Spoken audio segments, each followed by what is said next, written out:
గుంటూరు జీజీహెచ్లో రాష్ట్ర వైద్యారోగ్య శాఖ కార్యదర్శి సౌరభ్ గౌర్ మారువేషంలో వచ్చి ఆకస్మిక తనిఖీలు చేశారు.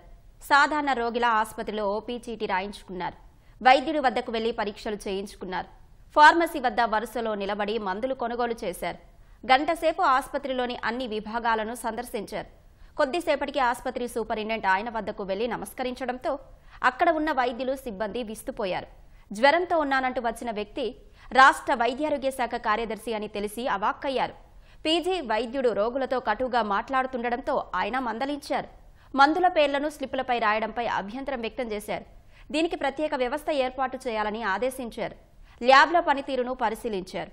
వైద్యుల పనితీరుపై అసంతృప్తి వ్యక్తం చేశారు. ప్రతి వైద్యుడి పెర్ఫార్మెన్స్ ఇండికేటర్ను తీసుకున్నారు. ఇటీవలే జీజీహెచ్ సూపరింటెండెంట్ రమణ అర్ధరాత్రి మారువేషంలో ఆసుపత్రిలో తనిఖీలు చేశారు. ఇప్పుడు సూపరింటెండెంట్కు తెలియకుండా రాష్ట్ర స్థాయి అధికారి ఆసుపత్రిలో తనిఖీలు నిర్వహించారు.